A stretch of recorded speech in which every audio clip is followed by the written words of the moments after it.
Hello, everybody. Come on in. I want to thank everybody for coming in and watching the case that just keeps on giving. That's the Dan Markel case. This case just breaks my heart. It really does. Um, it's about this man right here, Dan Markel. Dan was born October 9th, 1972. He was a Canadian-born attorney and a law professor. He wrote various works on retribution and criminal law, sentencing, with a focus on the role of punishment in the criminal justice system. It's kind of ironic since the way that he lost his life. It's horrific, guys. Um, he was working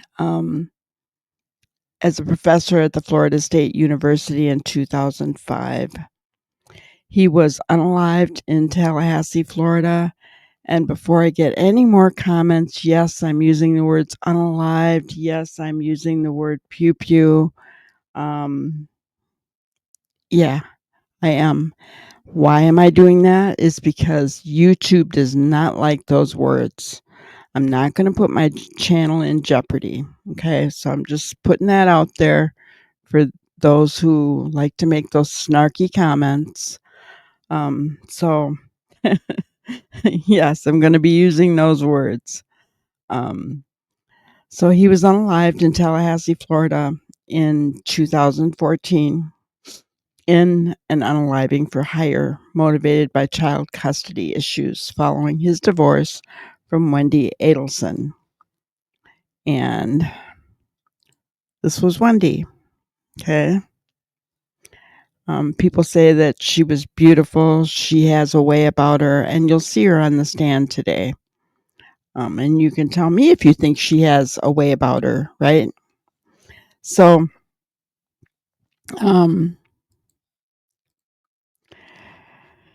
she was also working as a professor and child advocate at the Florida State University at the time that Dan passed away. 4 individuals so far have been convicted in this case. Charlie Adelson is Wendi's brother. Okay. He, and Dan's former brother-in-law, right? He was convicted of first-degree unaliving, conspiracy to commit unaliving, and solicitation of unaliving, and sentenced to life in prison, plus an additional 30 years each for the conspiracy and solicitation convictions. Okay. All right. Sigfredo Garcia, which is on the far right here. He was found guilty of first-degree unaliving and conspiracy to commit unaliving and sentenced to life in prison. After a mistrial in her original trial, Catherine McManawa, who's in the middle there, was found guilty of first-degree unaliving, conspiracy to commit unaliving, and solicitation of unaliving in a retrial and sentenced to life in prison plus 2 consecutive 30-year sentences. Luis Rivera, far left, pled guilty to second-degree unaliving and was sentenced to 19 years in prison. Now, he kind of, took a plea deal to tell up everything that he knew. Okay. It doesn't stop there, guys. This is Wendi's mom, Donna Adelson. She was arrested at the Miami International Airport on a warrant from Leon County. She was flying to Vietnam, a country that has no extradition treaty with the U.S. Isn't that convenient? She didn't get away, though. Her trial was originally scheduled to start September 17th, and now it's looking like it's going to be, I think they said June. We'll see. Okay. Neither Dan's ex-wife, Wendi, nor Wendi's father, Harvey, have been charged, but both have been named by prosecutors as conspirators in the unaliving. Isn't that something? So it's a family affair, guys. You got Wendi, who hasn't been charged, but prosecutors said that she is a co-conspirator. Okay.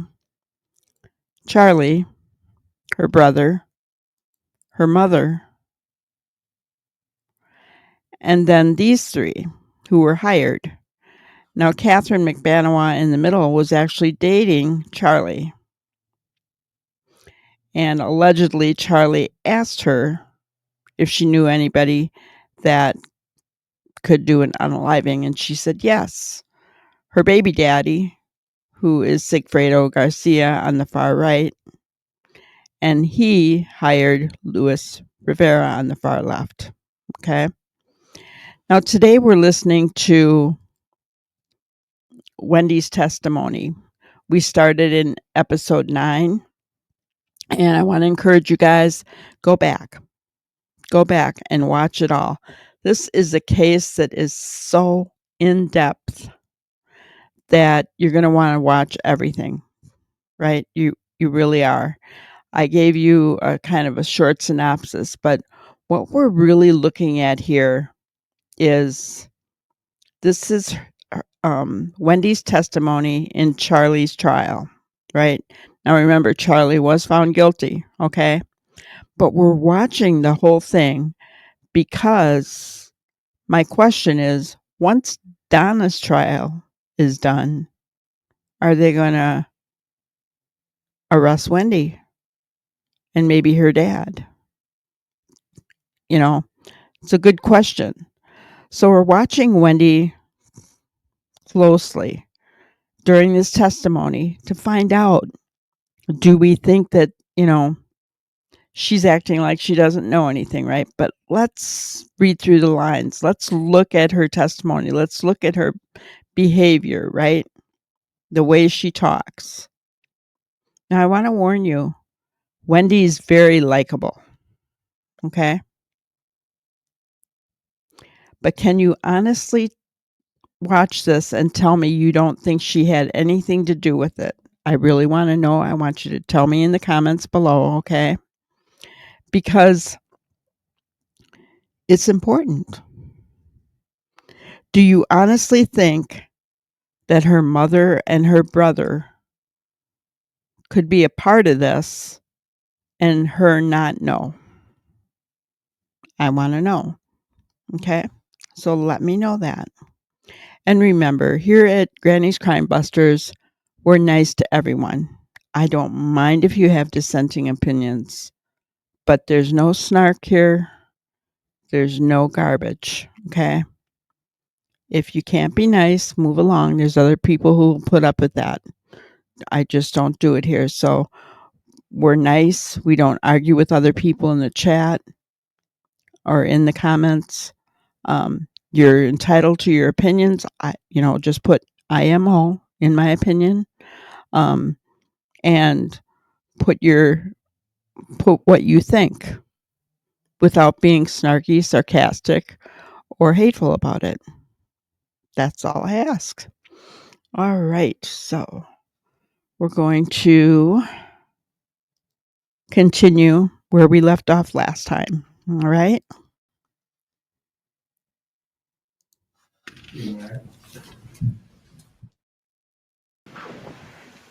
Kappelman, you can resume your examination.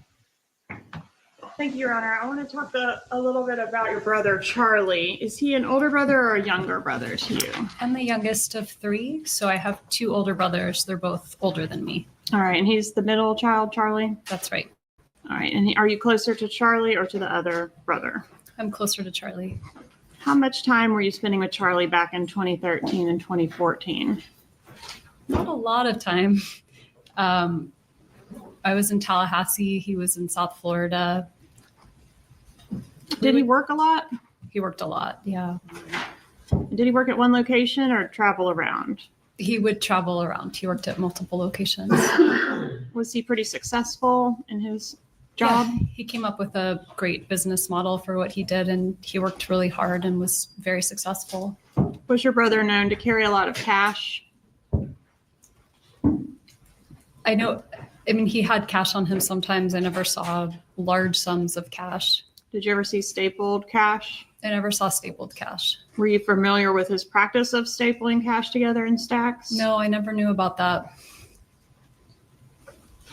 Was your brother Charlie protective of you? I mean, when I was a little kid. What yeah. about as an adult? As an adult? I mean, not particularly. Is it fair to say that during the year or so leading up to the murder of Dan Markel that your brother did not like your ex? I mean, I don't think he probably didn't like him, but I also think he didn't spend a lot of time thinking about him. Did he ever like him? Yeah, I mean, I think they got along fine.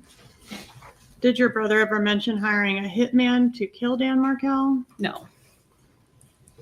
I'm going to turn your attention to your law enforcement interview, and I'm referring to page 25, lines 13 through 15.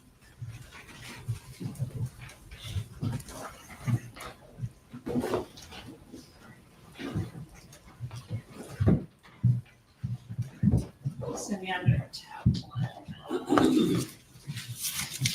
So this tab here.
Sorry, I forgot I was muted. Okay, so what I was saying is she actually lied there, I believe, because she was asked if her brother ever said anything about hiring a hitman to unalive her husband, Dan. And she said no. But in her interview with the police on the day that Dan was unalived, she said that Charlie told her that he was going to hire a hitman to unalive Dan, but discovered it was cheaper to buy her a TV. And she said that it was a joke. And it was a bad joke, but it was a joke, and that he does that. So the way that she answered that question, I mean, I realized that the question didn't allow for the joke, right? But still, I mean, she wasn't totally honest. So let's see what happens here. Okay. All right, so page 25.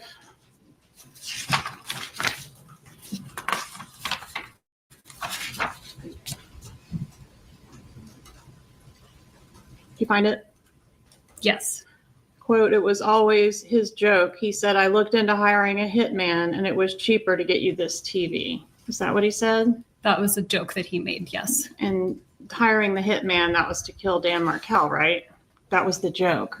That was the joke that he made in poor taste, yes. Not to kill someone else. No. Well, he never used his name. Okay. Well, he's hiring you the TV because it's cheaper as a divorce present than a hitman. Who else would he be hitting with the hitman? I never really thought about it because it was not a thing that he meant. He just made a bad joke. Well, you repeated the joke, didn't you? He repeated the joke. Didn't you also repeat the joke? To other people? Yes, like Jeff Lacasse. I never said that to Jeff Lacasse. You didn't tell Jeff Lacasse that your brother got you that TV as a divorce present because it was cheaper than hiring a hitman. I may have repeated that joke in the context of the TV. Yes. All right. And who is Jeff Lacasse? Jeff Lacasse was a person I dated in 2013. And did you tell Jeffrey Lacasse shortly before the actual murder that your brother really had looked into hiring a hitman? I did not. Did he buy you a TV as a divorce present? Did my brother buy me a TV as a divorce present? Yes, sorry, I should have Yes. clarified that. And was the TV that your brother bought you as a divorce present the same TV that was being repaired on the morning of the murder? Yes. Did your mom text you that morning that the repair guy was coming to repair the TV? I don't remember that. Why would your mom have been involved in your TV repair appointment? Because I didn't purchase the TV. The TV was a gift that my brother paid for, but my mom went and got it and he reimbursed her. So the contract would have been under her name and her number. So when the repair guy was coming, they may have called or texted the number on the account instead of my number. Okay. And after the murder, do you recall going to a...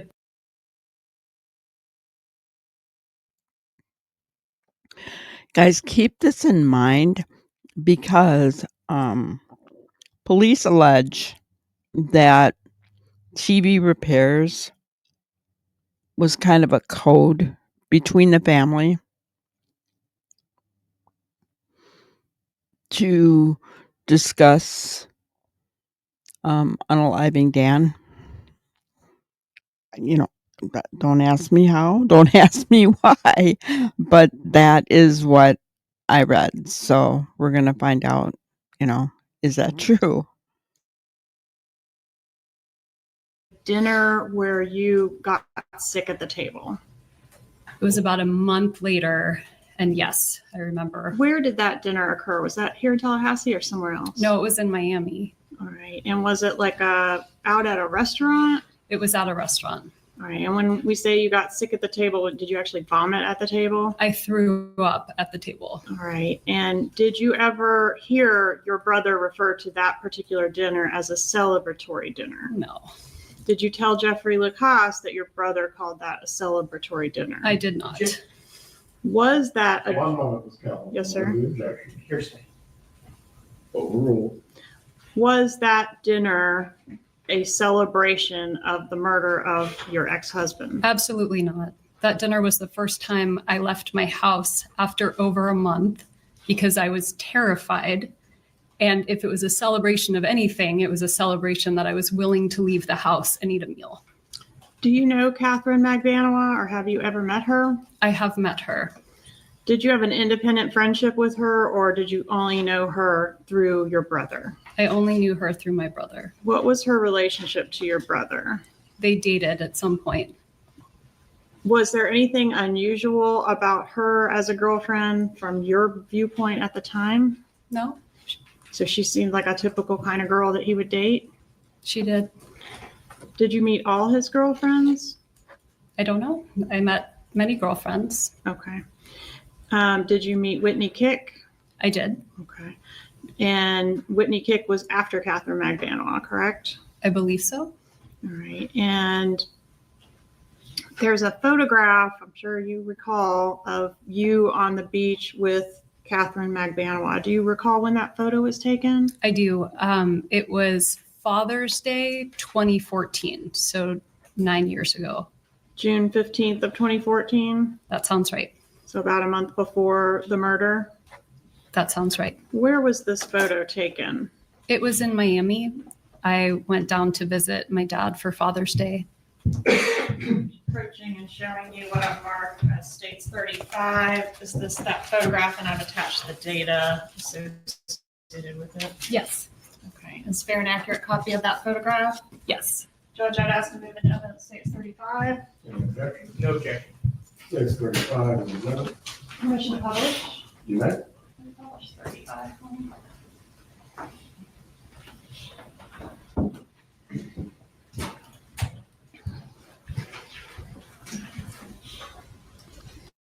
What do you guys think of Wendy so far?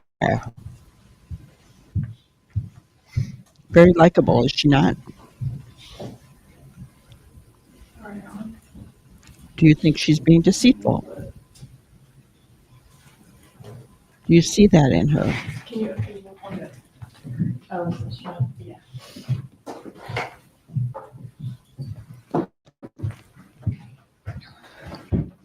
All right, is that you in the center? That's me. Which one's Catherine Magbanowa? The one on the left, our left in the picture. And how long had Ms. Magbanowa been dating your brother at the time this photo was taken? I have no idea. How many times had you met Ms. Magbanowa at the time this was taken? I think once before. Okay, how many times did you hang out with her total? Just these 2 times. Once at the dinner when I met her, and then once at the beach for an hour. Was the relationship between your brother and Catherine Magbanowa serious, if you know? I don't know. I mean, 10 years ago, was it serious? Not too serious? It never stood out to you during that time frame as like, oh, this is the one. No. All right, so you mentioned you thought Whitney Kick was after Catherine Magbanowa. What about June Mchinda? Do you know which one that is? When you say, do I know which one that is? She's not in the picture. No, ma'am. You're one of your brother's girlfriends, June Mchinda. Do you know her? I met someone named June. Okay, and would you agree that was also after Catherine Magbanowa? Yes, that would have been after. When did you learn that Catherine Magbanowa was blackmailing your brother for the murder of your ex-husband? Today. So he never told you? No. You testified in Catherine Magbanowa's murder trial last year, didn't you? I did, yes. And she was convicted She was convicted, yes. of murder, Yes, of murder. of murdering Dan Markell, Of murdering my children's father, yes. a crime for which she apparently is innocent because she was just a conduit for Sigfredo Garcia. Did you learn that today along with all of us? Well, I learned that someone made that argument. I don't know whether it's true or not true. Okay. You have no knowledge of it. I have no knowledge. In all the years this has been pending, In all of the years this has been pending, your brother has known who killed your child's father, and you didn't know. I did not know.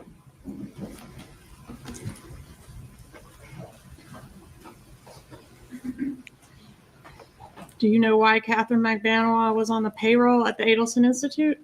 I believe that she worked there. What did she do there? I know my brother met her at a dental office, so I'm guessing administrative work of some kind. Did you ever observe her doing administrative work there? No. What do you guys think? Do you think she's being honest? Remember, she is a lawyer. So she knows exactly what she's doing. Okay? But I mean, tell me, I want to know, what do you think? Do you see her as being innocent in all of this? This was her ex-husband, and there were some serious custody issues going on at the time that he was unalived. Okay? They have 2 little boys together, and the boys are now 14 and 15, I believe. At the time, they were 3 and 4. I personally think it's really sad that those little boys did not have their dad for most of their lives. She's not remarried, so this wasn't done out of wanting to be with somebody else.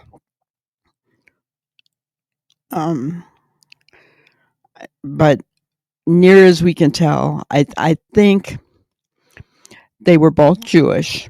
Okay, so they were both Jewish, but Dan was very devout in his faith. And when he and Wendy married, he wasn't so much. I don't know if having the children maybe, made him want to follow the faith stronger or what, but he went as far as what they could eat and how to dress and where they could things that they could do or where they could go. And I mean, he was literally following the faith to a T. And Wendi didn't agree. Okay. So keep in mind one of the things that Wendi did, she didn't move after he was unalived. She moved to South Florida by her parents and her brother, which he had fought her over, which Dan had fought her in a court of law over. And so she moved.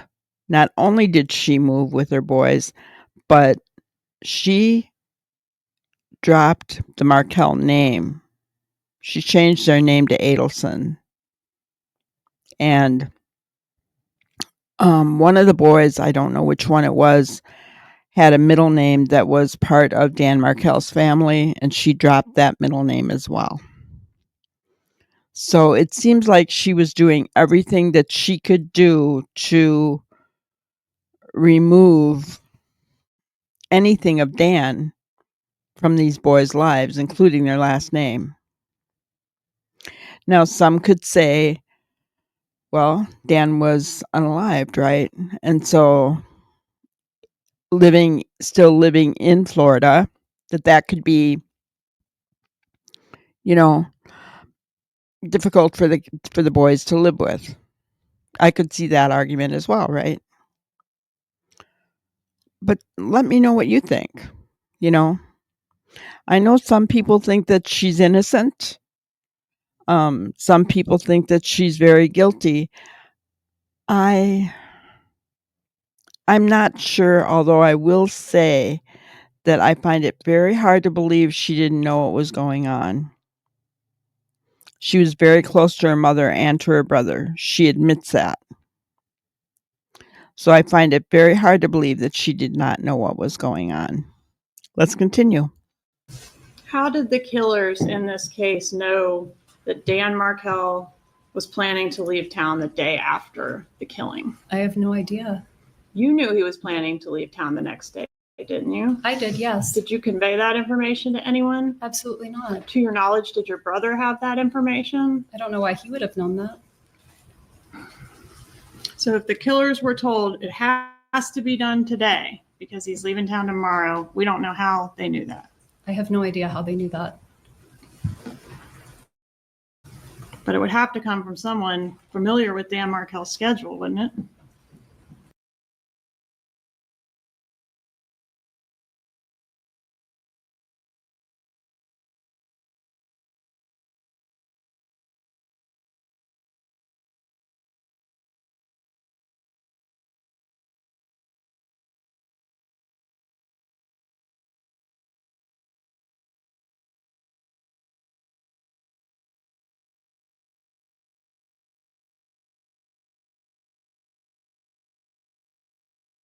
They would have to find out somehow. I don't know how. Prior to Dan Markel's murder, when were you last in South Florida? Was it this trip that's pictured here? No, because it was my dad's 70th birthday in early July, so I would have gone down to celebrate his birthday. Okay, when's Dad's birthday? July 5th. How long were you down there for that July 5th trip? I don't really remember offhand, but my guess is about a week. Did you see Charlie Adelson on that trip? Yes. We celebrated my dad's birthday, the whole family and friends, everybody. Did you see Catherine Magbanua on that trip? I don't remember if she was there or not. Did Dad have a birthday party? Dad had a birthday party. Was it a big birthday? It was his 70th birthday. And was Catherine Magbanua at the party? I don't remember seeing her there. Do you remember seeing June Umchinda at the party? I don't. or Whitney Kick at the party? I don't. So it could have been any one of them or none of them. Or none of them. I don't remember there being a girlfriend with him at the party. All right. So you said the birthday was what, July 5th? It would have been July 5th. Okay. And do you know on what day you celebrated? Maybe his birthday. If it was, I felt like it was a weekend. So maybe if July 5th was a Saturday, then it was on his actual birthday. Okay. Tell me about the event. You said there were family and friends there. About how many people? Maybe like 50 people. What was on the menu? We had paella.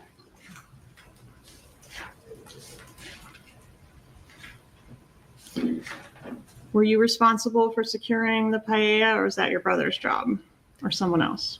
I didn't arrange it, but I speak Spanish and no one else could communicate with him. So I spent some time helping him. That's why I remember what we ate. Okay. Did your dad get any big gifts for his 70th? I don't remember. So there was no big lead up and discussion about some big gift that you were involved in, at least? I don't remember. I don't remember if I gave him a present. I hope I did. Do you remember what anybody gave him for that birthday? I really don't. Was the murder of Dan Markell your dad's big gift? I mean, that's, of course not. That's a horrible thing to say. What about the grandchildren, getting full unfettered access to the grandchildren? My Could that parents have been had the full big gift? unfettered access to their grandchildren always. Not when they lived in Tallahassee. Well, whenever they could come up and see them, they did. They were 50% of the time with Dan Markell, right? Sure, but whenever they were with me, they had full unfettered access. On the occasion that we're talking about, Dad's birthday, was that one of the times that when you came back to Tallahassee, your parents rode with you and then rented a car and drove home in the rental car? It was. And how long a drive is that? It's about 7 hours. During that 7-hour trip, or at any time when you were in South Florida, was there any discussion of a murder at all? No, absolutely not. Any discussion of what to do about Dan? No.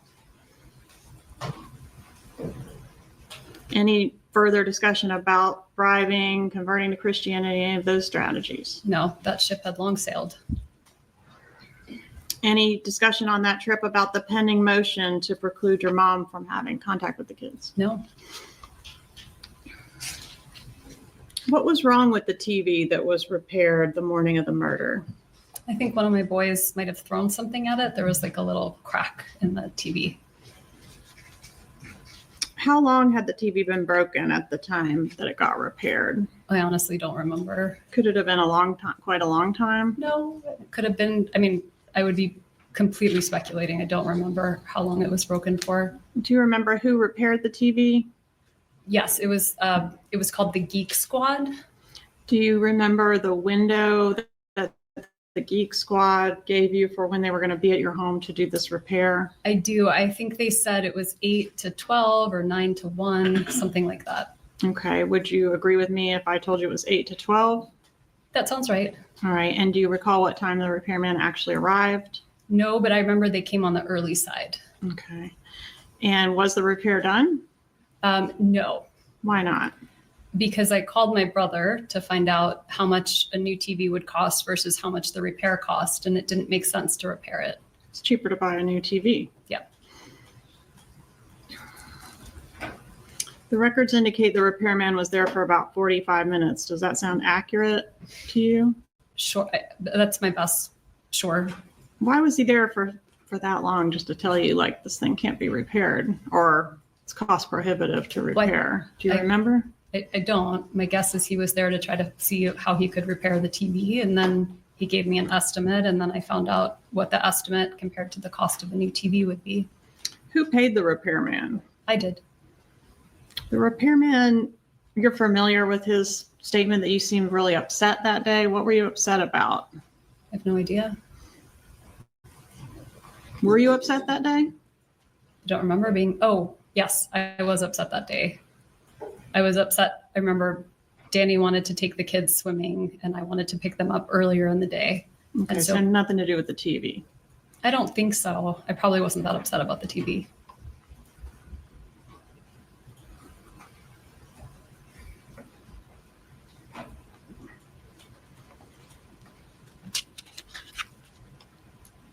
Did you ever use the TV as code for the murder?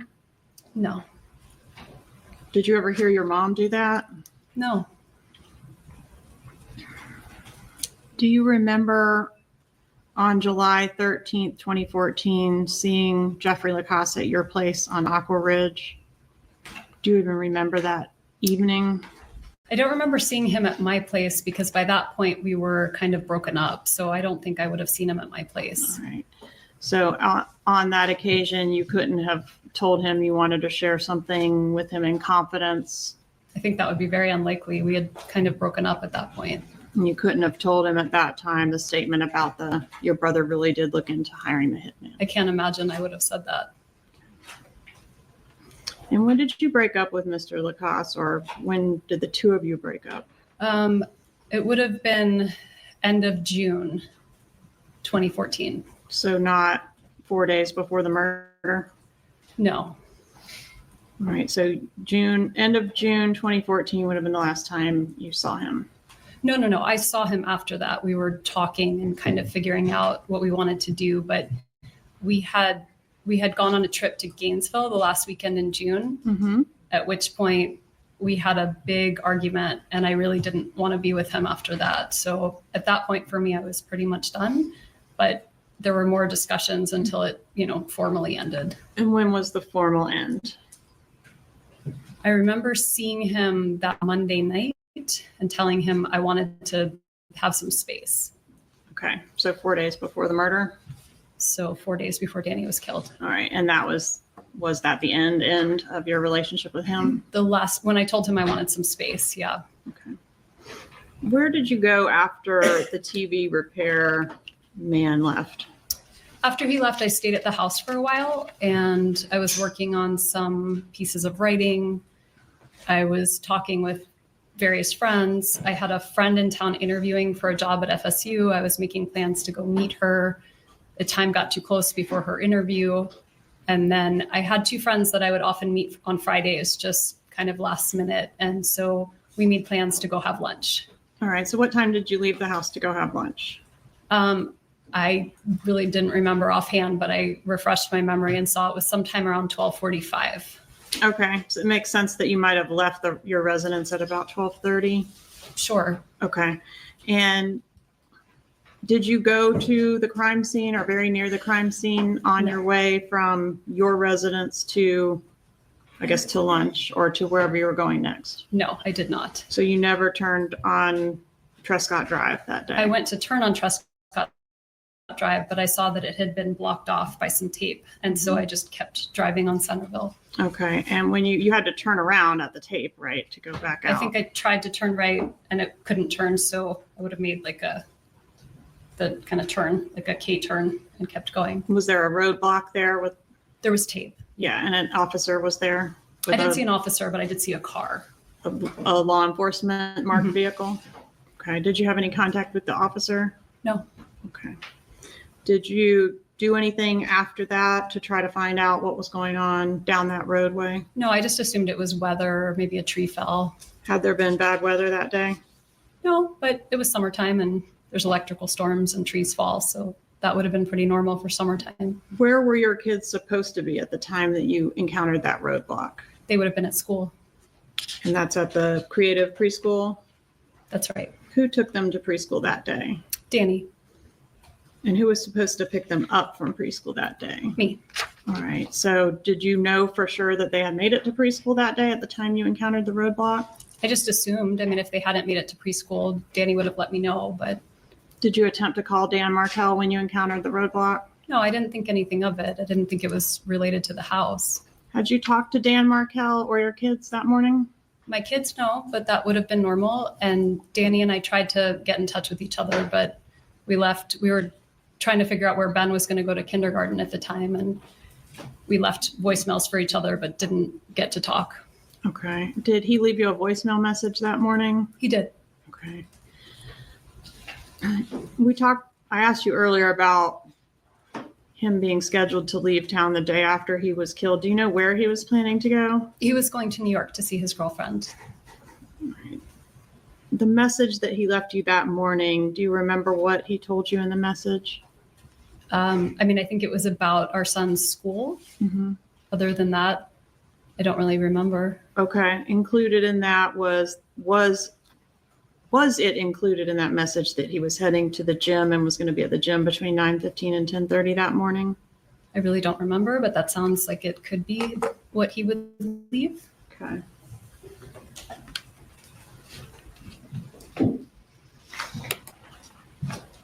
Would it refresh your recollection to review a transcript of that voicemail? Sure.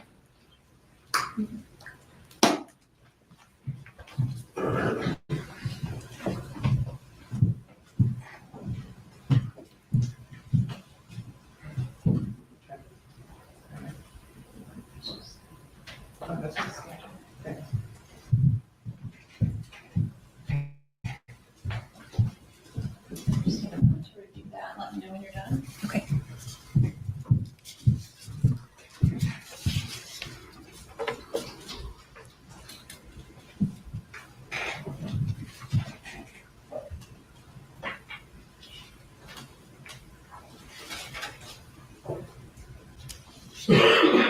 Okay. So did he say in that voicemail that he left you what his plans were in regards to the gym that day? He did. What exactly did he say about the gym? About the gym, he said, I'm going to be at the gym probably between 9:15 and 10:30, but I'm happy to chat or meet with you. Maybe we can go for a walk at school or something like that. Let me know. Okay.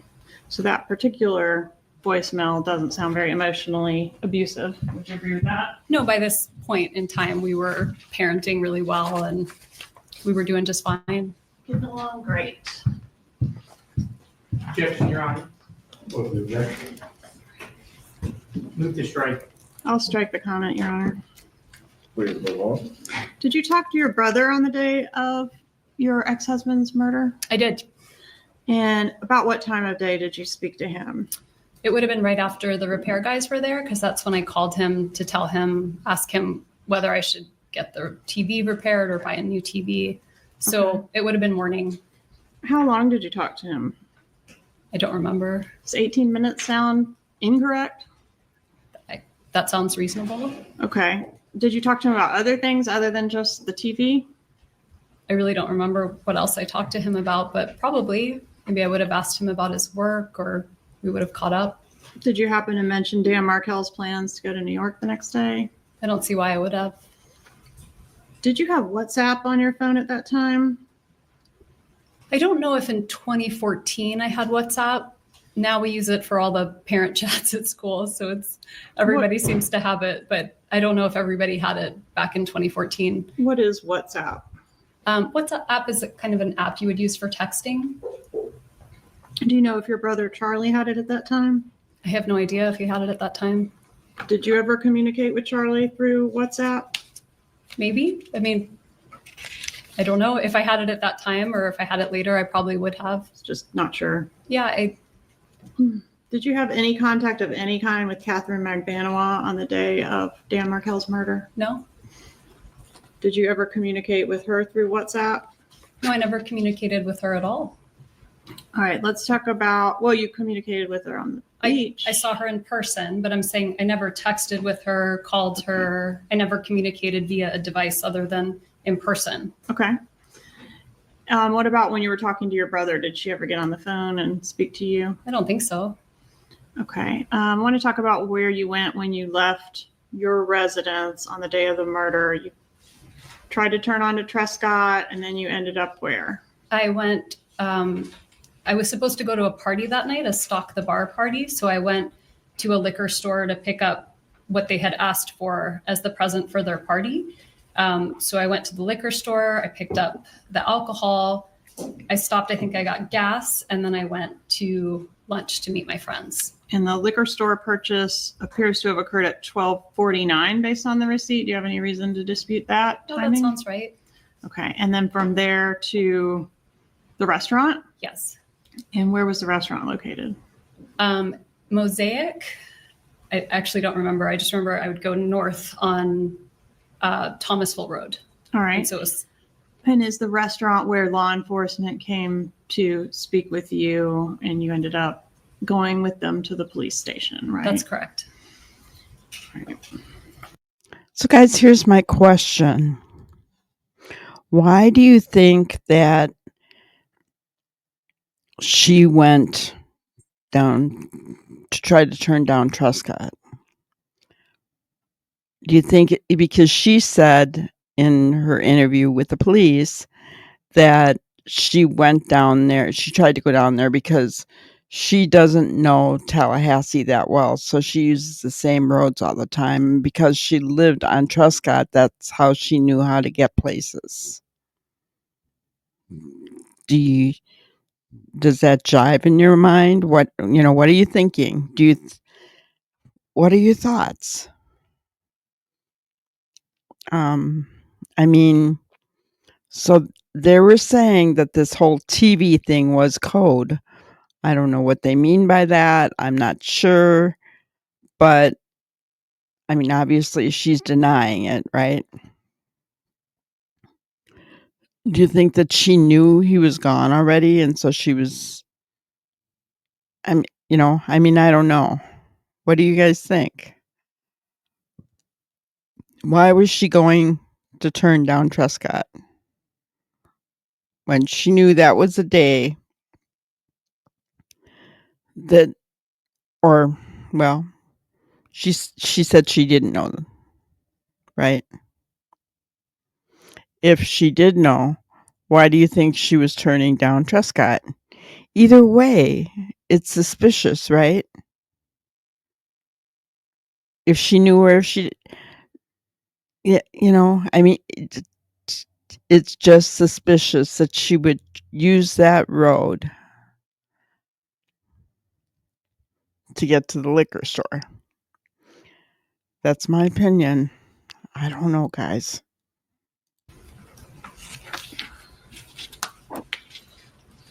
Do you agree or disagree that there have been some financial benefits to you and your boys as a result of Dan's death?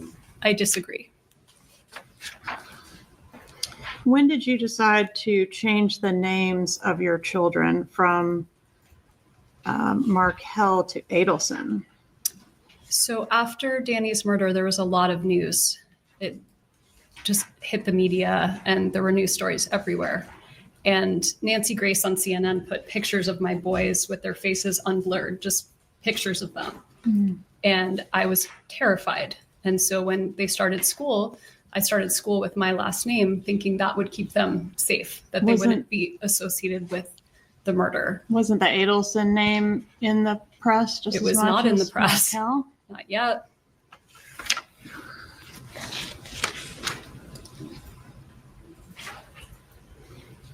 Do you agree that you legally changed the kids' names on July 6th of 2015? That sounds right. So it was actually a year after the homicide. A year after.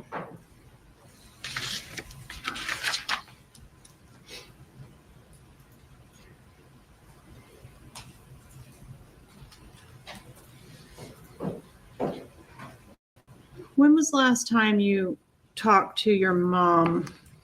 Did you talk to her today, yesterday? I talked to her yesterday.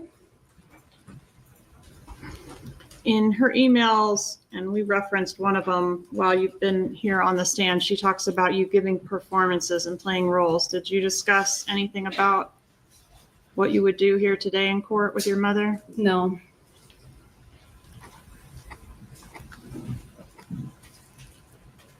Were you involved in any way in the plot to kill your ex-husband? Absolutely not. Did you know it was going to happen, but maybe not know the details? I knew nothing. Is that why you went to the crime scene on the day of the homicide? I did not go to the crime scene on the day of the homicide. Do you know who all was involved in the murder? Well, I learned today, but at the time, no. Okay. Have you ever privately confronted your brother about his role or possible role in the murder? My attorney has advised me not to have conversations with anyone in my family about the case.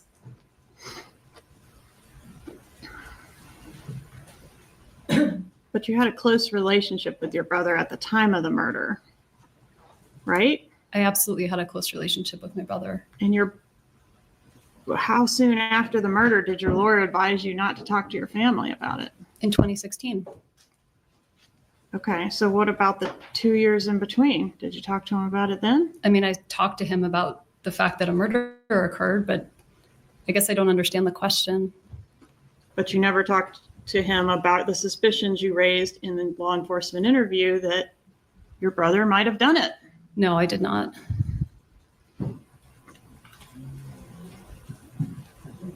You suspected your brother could have been a part of this, right? I suspected lots of people could have been a part of it. But he was one of the people, right?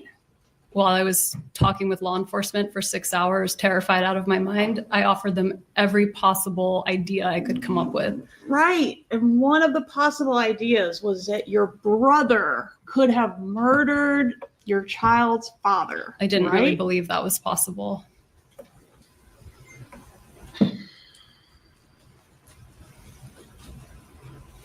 Was part of the plot for you to be able to have plausible deniability about this? Absolutely not. Is it better for both you and your brother if you don't know the details of this? I don't even understand the question that you're asking me. When did you first become aware that you might be a suspect in this case? I mean, as the ex-wife, I assumed I was a suspect from the beginning.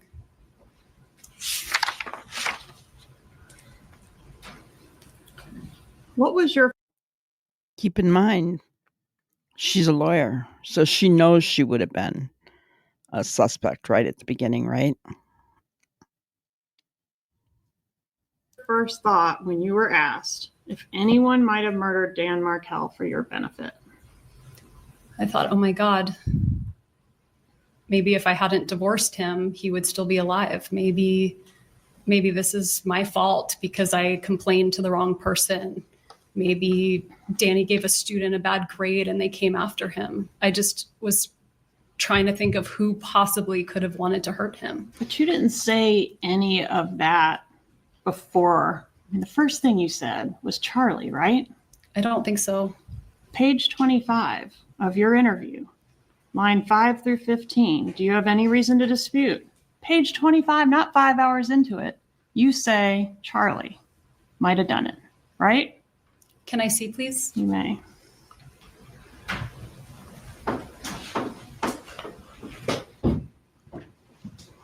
This is going to be tab 1, page 25.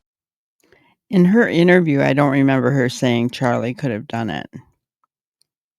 She talked about the joke, alleged joke.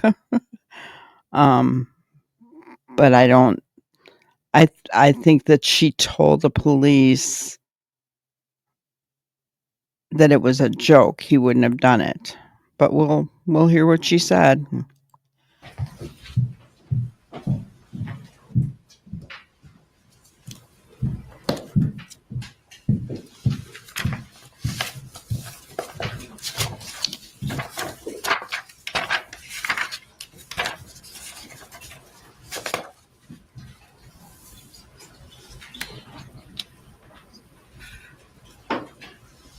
What I say here is that he would never do it. Right under the highlighted part, I say, no, he would never. That's what I remembered her saying in the interview. So this prosecutor was trying to put words in her mouth, in my opinion. You know, whether I think Wendi is innocent or guilty, there's never, it was wrong of the prosecutor to say it that way, because that's what the jury hear, guys. That's what the jury hears. They hear the prosecutor say, well, didn't you bring up Charlie right in the beginning? That you felt that Charlie could have done it? That is not what Wendi said. You know, I will fight that part because I will always fight for truth. I will.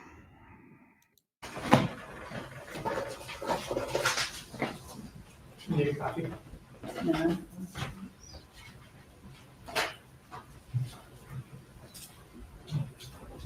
I understand him shaking his head. Page 25, line 5 through 15. I mean, my brother, the one, his name is Charlie, the one I'm really close to. He makes a lot of jokes in that taste, and it was a joke he made. He bought the TV for me this morning that got broken, and then I was talking to him about whether it made sense to pay or fix it, or whether I should get a new one. And it was always his joke that, like, he knew that Danny always treated me badly. And it was always his joke. He said, I looked into hiring a hitman and it was cheaper to get you this TV. So instead, I got you this TV. And you do say you don't think he would do it, but can we agree you brought up his name on page 25 of the interview? I did. That is not what the prosecutor said, though. She did that on purpose. That's sneaky and underhanded, in my opinion. Right? Because what did the jury remember now? Right? That was underhanded. I understand why Charlie's shaking his head. Do I think he did this? Yes, I do. And he was convicted, so. But that's still never a reason to do something underhanded like that. I disagree with that. I really do. I really disagree with that. When asked, would you ever ask someone to do something like this? You say not in a million years.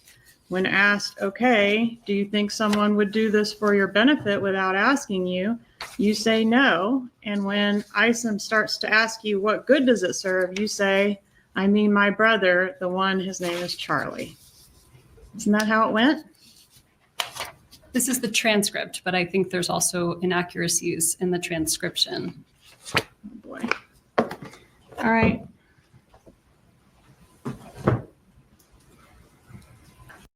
I do agree with Wendi there because I watched the interview. And what did I remember before even any of this was brought up? I said that I thought that she said her brother made a joke, but that he would never do something like that. So I remembered the way it was said. So I do agree with Wendi on this one. They're taking it out of context of what she said.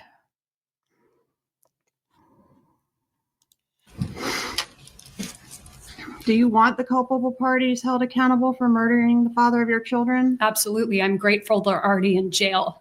But not if it's your family. It's not my family. I mean, somebody hired them, right?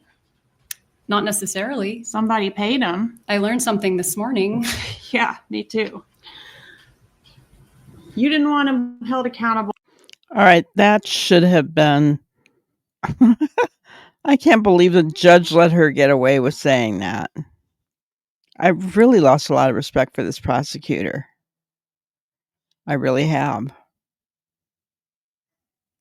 Well, if it was your family members, didn't you tell law enforcement that? That's not what I told law enforcement. What did you tell law enforcement?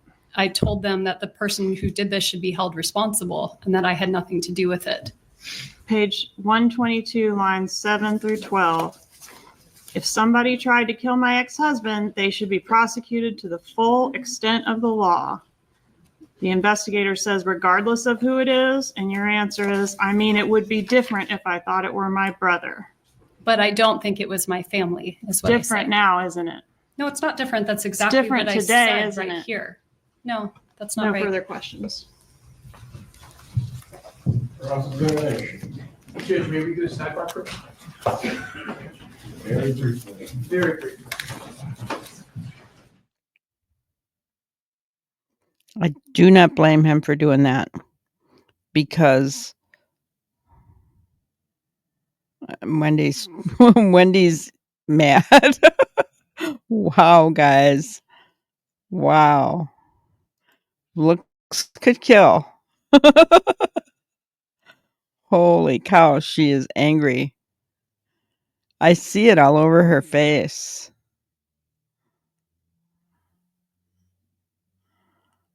Wow. What do you think, guys?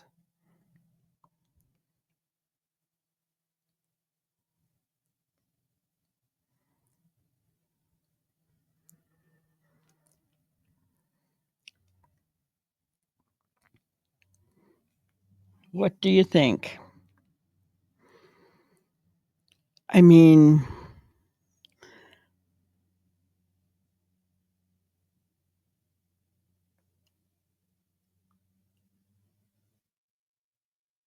taking a few deep breaths there, right?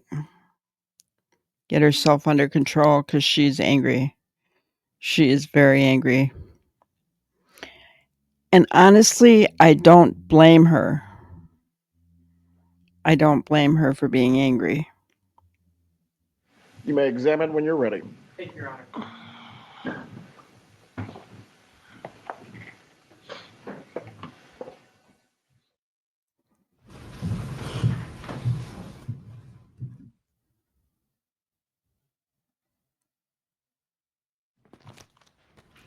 You know, here's my thought.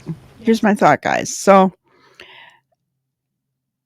the prosecutor didn't need to do that. They had the evidence on their side. They had Luis Rivera's testimony. They have wiretaps and phone calls and everything else. They really did not need Wendy's testimony. I think they're trying to get Wendi to break so that they can arrest her down the road. That's what I'm thinking they're trying to do here.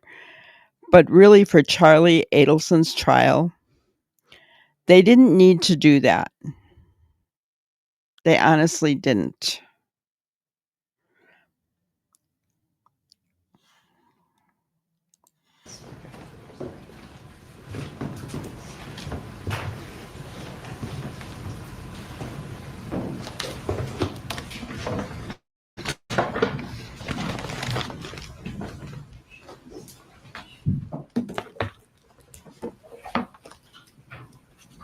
Good afternoon. Good afternoon. Ms. Adelson, we've met before, right? Yes, We've met 2 or 3 times in our life, right? that's correct. We initially met in 2016 after the arrests of the killers in this case. That's correct. During that meeting, we had no conversation whatsoever about the substance of this case, right? That's correct. We met again in April of 2022 on the day that your brother was arrested, correct? Correct.